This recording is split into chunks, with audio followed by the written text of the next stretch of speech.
Hello, fellow stampers. This is Yana Smakula for SimonsSaysStamp.com. Welcome back for another Yippee for Yana video. In this episode, I will show you how to create a Christmas card featuring the candy cane background stamp. I wanted to do something a bit different today, possibly even something a little bit out of my comfort zone. I started by stamping the candy cane background in clear embossing ink onto light blue paper. This is Simons Says Stamp Sea Glass cardstock. I used my MISTI stamping tool to make it easier to stamp this background. Once the background was stamped, I covered it with clear embossing powder. I used the fine detail powder from Simon and heat set it with my heat tool to melt it. I knew I wanted to add some simple coloring, so I picked two candy cane images positioned next to each other, forming a bit of a heart shape, and I decided to color those. First, I used my white Sakura pen in size 8 and colored the narrow sections white.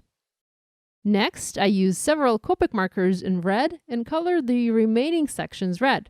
For this, I used R39, R27, R24, and R22 markers. Those are my go-to marker colors for coloring anything red.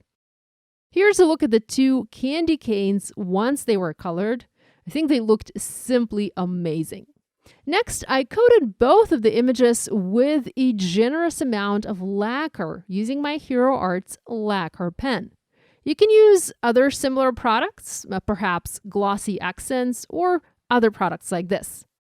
Having coated the candy canes, I set this background aside and let it dry for several hours. My idea was to ink blend the background using dark blue ink. The coated candy canes would have resisted the ink and would have remained red and white, while the background would have turned blue, and the sea glass cardstock covered with clear embossing powder would have resisted the ink also, revealing that beautiful light blue outline to the rest of the candy canes. With the lacquer dry, I proceeded to adding ink blending. This is where I think I might have overdone it. I'm not 100% sure I like the ink blending better. But once I started adding color, it was a little bit too late to stop, so I kept on blending it until I had the entire panel covered with this beautiful deep blue. This color is Navy from Hero Arts. It's my favorite deep dark blue ink pad.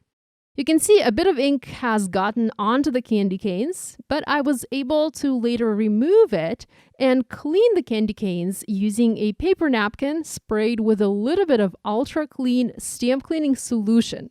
It cleaned up the ink from the lacquer really nicely. Next, I sprayed the background using Hero Arts iridescent white shimmer spray and once again cleaned up the candy canes from the shimmer. I had also already stamped a sentiment for this card. It reads, "Have a Merry Little Christmas," and comes from the Clean Line Christmas stamp set by Kathy Zilski.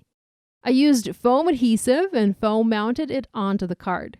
I also used a white pen and covered some of the candy cane sections white to help them stand out from the background.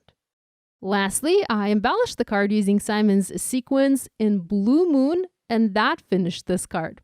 Let me know in the comments below if you like this card and if you like the techniques shared in this video. If you make a card inspired by this video, we'd love it if you shared your project online and tagged us on social media. We always enjoy seeing what you guys are making. Be sure to give this video a thumbs up and to subscribe to this channel if you haven't yet done so. Thanks so much for joining me today. I'll see you next time. Bye!